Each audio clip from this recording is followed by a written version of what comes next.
Ek beloof plechtig en oprecht voor die Almachtige, om met my hele hart, my hele verstand en met my hele wese te dien. My God, my volk, my vaderland. Daarom roep ek dit uit, wanneer ek storm, volg my. Wanneer ek val, wreek my. Wanneer ek omdraai, skiet my.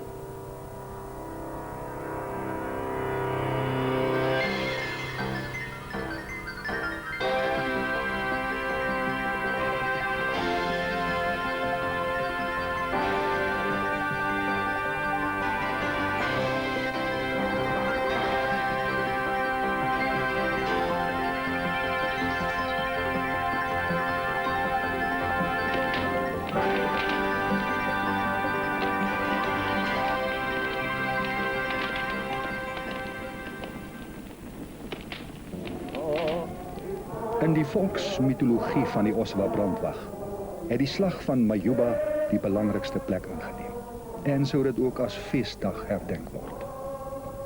Uit 'n oorwinning wat die boere in die eerste vryheidsoorlog teen die Britse Ryk behaal het, is nou weer besieling geput.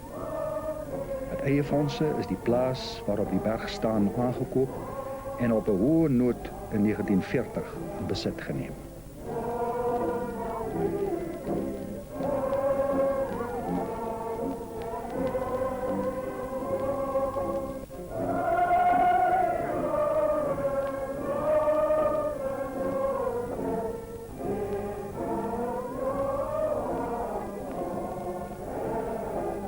By die geleentheid was daar selfs nog 'n paar oud stryders wat aan die slag van 59 jaar gelede deelgeneem het.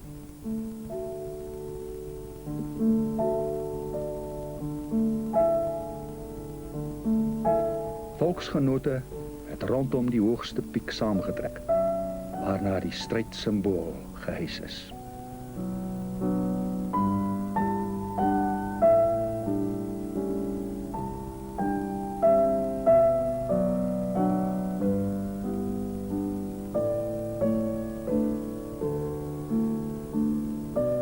Intussen neem die Europese worstelstryd in felheid toe.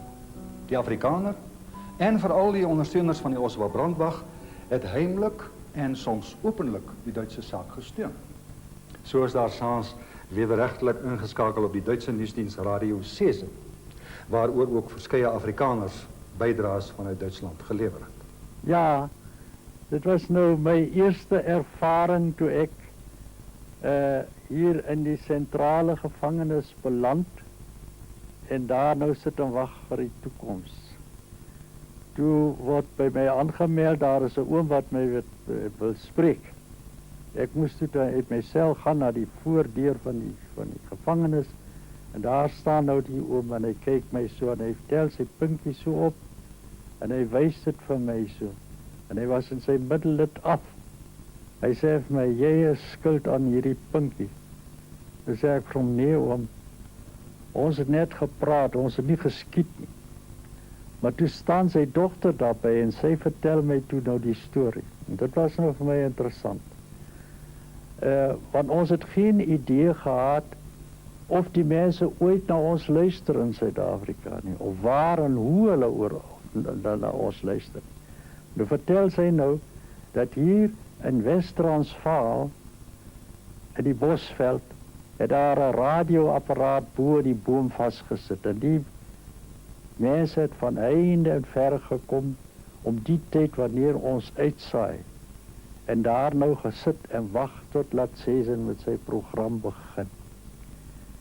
Onder andere het die oom sy ou klapstoeltjie saamgevat, waar hulle nou gerieflik op sit.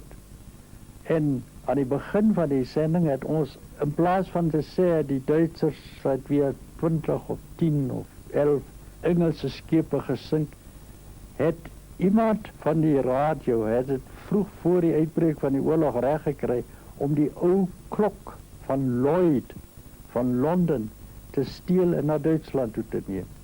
En die klok is gebruik wanneer 'n skip sink. En ons het toe altyd dramaties ding, al die klok gelei vir elke skip wat gesink het, en dan tel hulle nou hieroor kan opgewonde. En die ou oom het ook getel en dan kom daar partykeer so, sê maar so 'n bleekte oor die sender. Of hulle kon geraas en hulle kan nie hoor nie. Hy ruk sy stoel nader, val af, maar luister aan weer, né?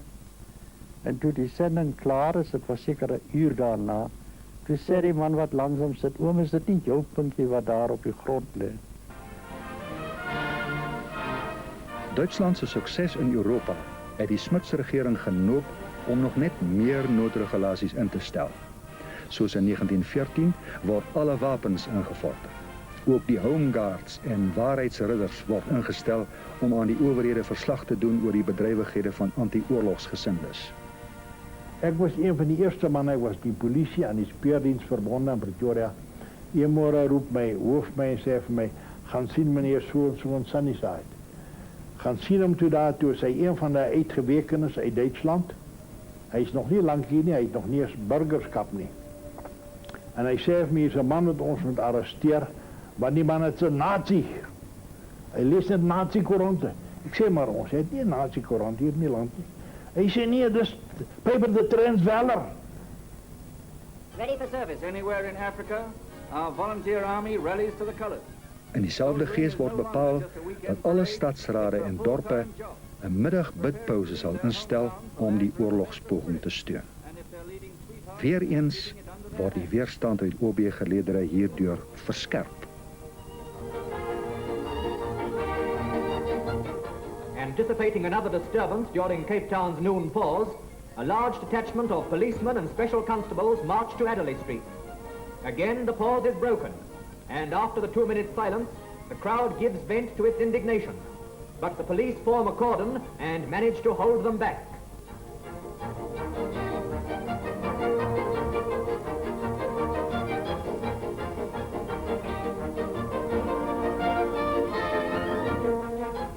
It looks as though the crowd are pretty well in hand when a young fellow slips through. He makes a beeline for the man who disregarded the 2-minute silence.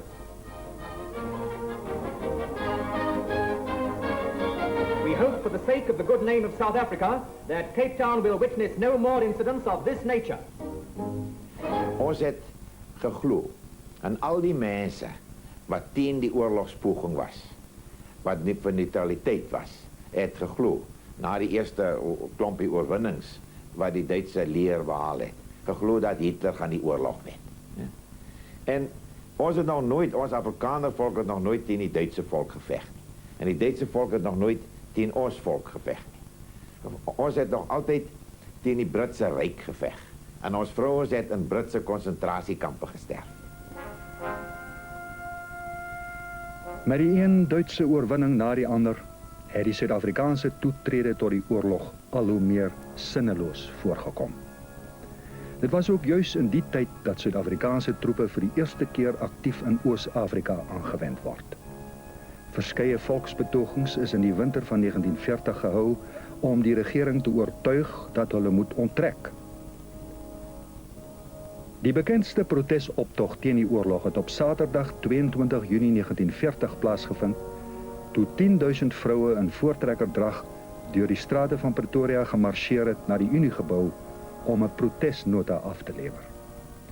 Daarna het die vroue vredesbeweging 'n petisie van 150.000 naamtekeninge aan die parlement aangebied.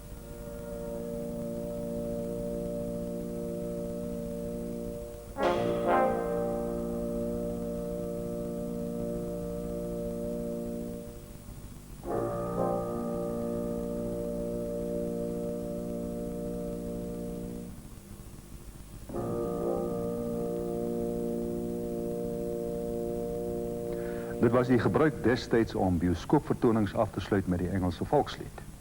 En van bioskoopgangers is verwag om op aandag te staan terwyl die lied gespeel word. Partylede van die Oswald Brandwag het doelbewus hierdie geleenthede gebruik om konfrontasie te veroorsaak deur uit te loop.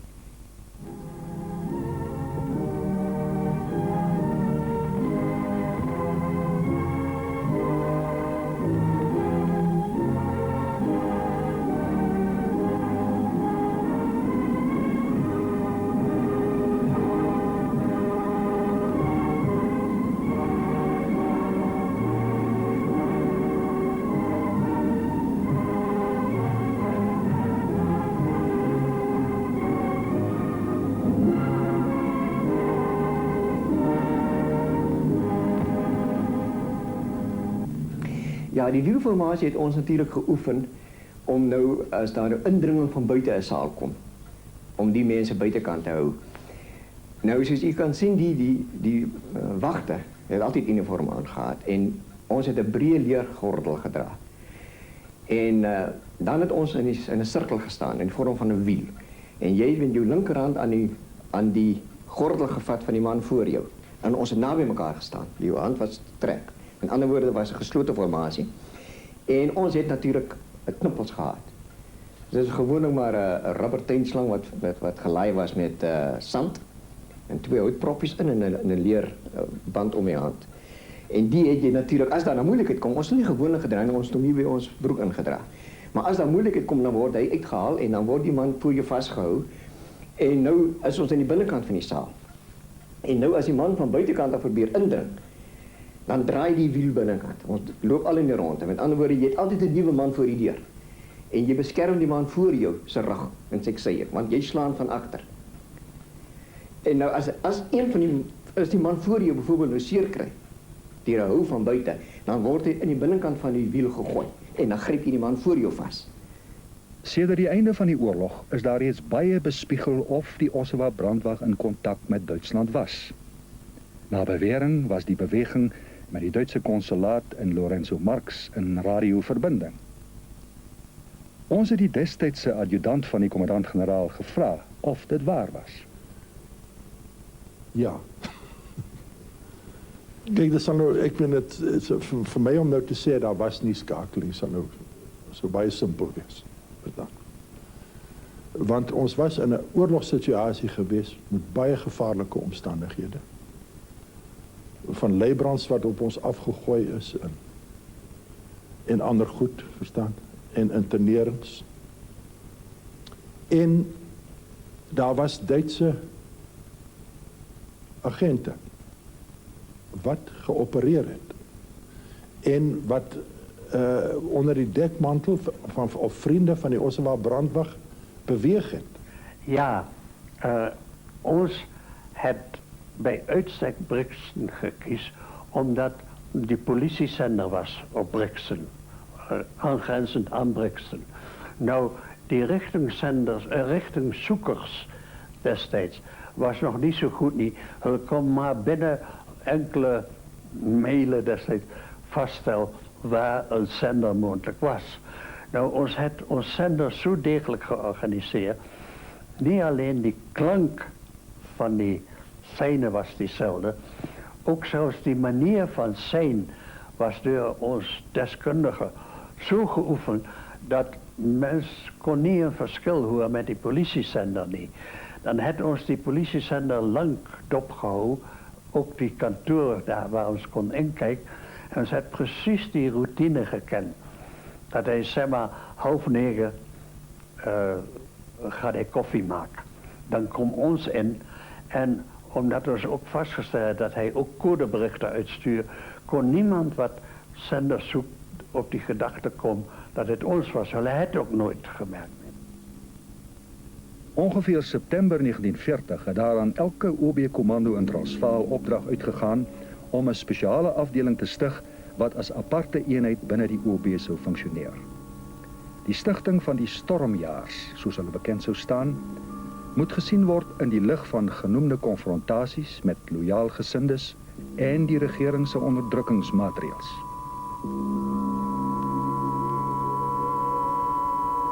Die werwingsaksie het goed gevorder in Transvaal en die Vrystaat. Maar die Kaaplandse OB was deurgaans wantrouig teenoor die stormjaars. Dr. van Rensburg sou later verklaar dat die beweging die suurdeeg van aktivisme in die OB was. Hulle sou so half in, half uit die Ossawa brandwag staan, parallel met en verbonde aan. Almal is lede van die Ossawa brandwag, maar hulle is die puikeenhede van die hele boel. Strenger, meer militêre dissipline.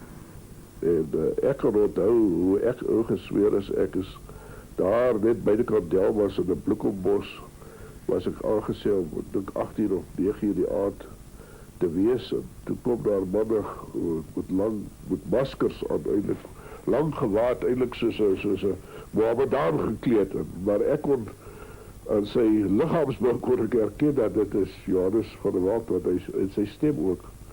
En toe lê daar hulle neem my toe daar na 'n plek toe in die bos, in die Blikhofbos, en daar lê toe 'n kerel op die grond vasgebind, sy hande en sy voete lê, kreeg hulle gee my 'n revolver en sê skiet hierdie volksverraaier. Toe trek ek die skoot af van sy kop, maar gelukkig was die pistool nie gelaai nie.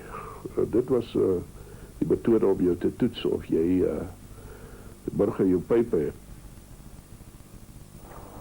Er was 3 groepe in die SJ's geweest. Die een was die gewone SJ's waarvan ek offisier was. En die ander een is die produksieafdeling geweest. Dit is die mense wat die ammunisie goed gemaakt het. En die volgende ene was wat hulle genoem de terreurafdeling. Wat nou ou te veel gepraat en hy 'n pak slaag gekry sien. Sambok op so deurgeloop sien. Nou ja, dit het oorlogster gebeur. Die beweging het nou uit 'n ander oord druk begin ervaar, naamlik van die Herenigde Nasionale Party. Jarelang was die party die alleendraer van die Afrikaner nasionalisme. En nou word sy aansien bedreig deur sy swak posisie in die parlement aan die een kant en die skouspelagtige groei van die OB aan die ander kant. Onmin moes kom en dit het ook. Aanvanklik is die dreigende breuk probeer heel deur die Kraddock-ooreenkoms op 30 Oktober 1940. Die party sal die Afrikanerssaak op die politieke terrein aanvaar, terwyl die OB as breë kulturele volksfront sou optree.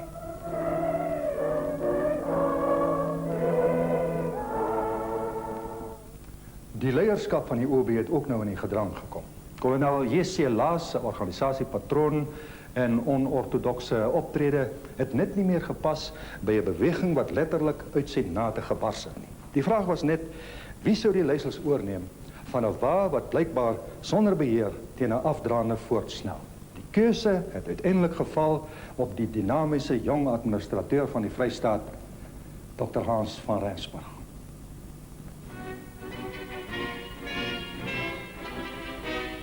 By 'n geesdriftige byeenkoms op Kroonstad is Dr. van Rensburg ingesweer.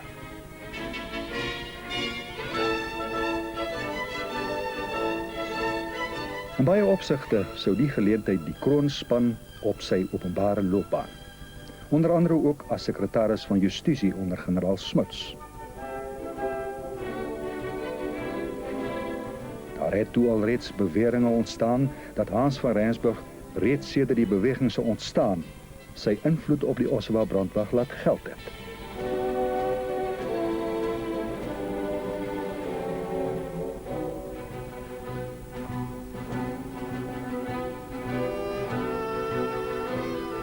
Dr. van Rensburg was in 'n moeilike posisie met die as elemente in die Ossawa brandwag gewees wat nie ten gunste van die stormjagers was nie. En tog het hy gevoel hy gaan hulle nie wegstoot nie, want stoot jy hulle weg, hulle sal aangaan. Verstaan? En watter beheer is daar dan? Hy het gesê dat hy wil nie 'n herhaling hê van 1914 se rebellie, waar binne 3 maande die rebellie platgeslaan is en die regering gemaak het wat hy wil vir die res van die oorlog nie. En daar was sterk geloof geweest dat die Duitsers gaan wen. In Desember 1940 het 'n skooldogter, Elsa Nel, die volk se verbeelding aangegryp toe sy in die gevangenis opgesluit is, omdat sy geweier het om inligting aan die polisie te verskaf. My moeder wil net kyk waar word haar dogter heen geneem. Maar nietemin, ek is sonder seremonie daar in die sel ingebondel. Zwaar slot, kwart toegesluit. En daar is ek nou vir die naweek. Maar ek kan vir u sê dat ek was nooit bang nie. Ek het agterna gesien, weet ek, daar soveel gebede vir my opgegaan en daar soggens vroeg het ek gewyde gesange gehoor. Toe weet ek mos my mense dink aan my. Ek staan nie alleen. Die naweek het omgegaan. Maandagoggend vroeg, toe kom die kommandant van polisie. Enige klagtes? Ek sê van nee, ek het geen klagtes nie, ek wag net vir my voortrekkerrok. My moeder het gesê sy sal my rok vir my instuur, want ons gaan na die geloftefees toe. Hy sê vir my, juffrou, om my te plesier, sal jy nie daai rok aantrek nie. Goed. Net 10 minute of wat later het hulle die sel oopgesluit en my in die vangwa gelaai, agterin, soos 'n gewone krimineel. En hier deur die agterdeur van die klagtekantoor deur, sonder seremonie, tas in die hand gestop, en toe ek daar uitkyk, dit was, kyk ek hier op my mense. Ek het wou bewoor raak, maar my moeder wys vir my nie. Ons huil nie voor generaal Smits nie. Hier in Voortrekker weg, tot by die wonderboom met 'n erewag gestaan. Ek was oorweldig. Jy weet, ek is van aard 'n plaasdogter. En ek is introvert, ek is en skielik al hierdie liefde, al hierdie verering nie vir my nie, maar vir daai standvastigheid wat ek geopenbaar het. Jy weet, ek het myself nog nooit as 'n heldin beskou nie. Maar ek dink die liewe Heer het my op daai tydstip van my lewe begenadig om vir die Afrikaner wat daai tyd verjaag was, wat in tonke en kampe gedruk was, vervolg is en uit hulle werk geskop is, was ek vir hulle miskien besieling gewees. Vroeg in 1941 spreek die nuwe kommandant-generaal 'n aantal vergaderings aan die rand toe. Terwyl hy op Springs was, die aand van 1 Februarie, kom daar berig dat 1000 of meer soldate die geboue van die Transvaaler en die Voortrekkerpers aanval. Dr. van Rensburg en 'n paar groepe stormjaars het onmiddellik na die toneel vertrek. Dr. van Rensburg het eenvoudig tussen hierdie klop soldate deurgestap. En baie van hulle het hom herken en gesalueer, want hy was verbonde. Hy was 'n kolonel van een of ander regiment in Bloemfontein. En dit het vir my so duidelik gebleik dat hierdie man absoluut vreesloos was. En vir weke daarna het ons OB's dwars deur die dag daardie gebou opgepas, dat die soldate op dit nie afbrand nie. En net daarna natuurlik het die Transvaaler een van die grootste aanvallers van die OB geword en wou ons vernietig. En dit is eintlik die ironie van die hele aangeleentheid. Onder die polisie wat die onluste hier voor die Voortrekkerpersgebou van destyds moes beheer, was daar baie wat nie die rooi lissie gedra het. Die polisie moes daarna ook onder kritiek deurloop, omdat die onluste volgens die loyales te hardhandig onderdruk is. In de waarheid het dit later gebleik dat 'n beduidende aantal polisiemanne aan die stormjaars behoort. Hierdie feit, as ook die stormjaars se toenemende optrede, sou in die toekoms 'n steeds belangriker rol speel. Op 22 Junie 1941 rig Duitsland 'n aanslag teen Rusland. Aanvanklik het dit gelyk na nog 'n dramatiese segetog. Maar die oorlogsgetye teen die Duitsers begin draai. En dit sou op sy beurt veroorsaak dat die geesdrif vir die Oswa brandwag gaandeweg begin taan het. 1941 sien ook die aankoms aan die Unie se Weskus van die Duits opgeleide saboteur en fanatiese nasionaal-sosialis Roby Leibrand. Sy sending Terreur. Kort na sy aankoms slaag hy daarin om onder andere die bekende Johannes van der Walt vir sy nasionaal-sosialistiese rebelle te werf. 'n Ontmoeting met Dr. Hans van Rensburg loop op 'n konfrontasie uit. Ja, soos ek gesê het, Leibrand het sy pistool uitgehaal en op die koffietafel langs hom neergesit. En wat sy bedoeling was daarmee weet ek nie, maar heel moontlik was dit 'n vorm van om te wys hy is daarom Hy is daarom gewapen, jy weet. En, maar wat hy nie geweet het nie, is dat daar was 'n hele afdeling stormjagers was op die plaas as juis laat bring vir die, want ons geweet hy kom. Verstaan? Maar ons nie geweet met watter bedoelings nie. Kyk, want teen daai tyd het hy al pamflette en goed teen die Oswa brandwag uitgegooi. Verstaan? En nou kom hy vra hy vir samewerking.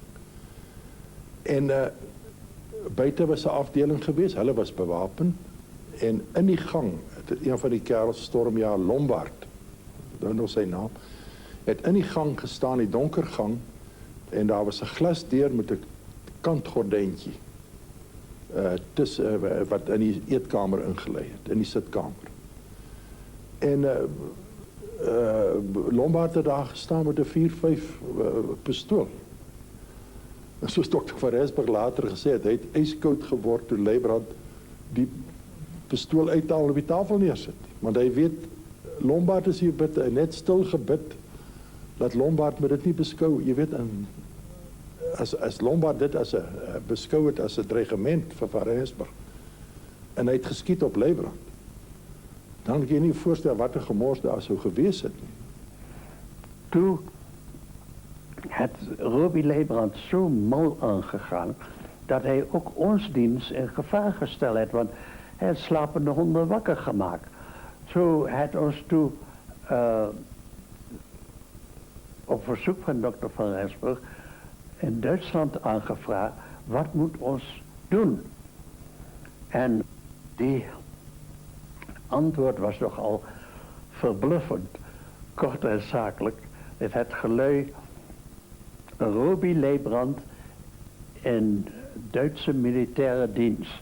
Indien hij niet met die OB samenwerkt, maar hem onverantwoordelijk gedragen, ruim hem uit die weg.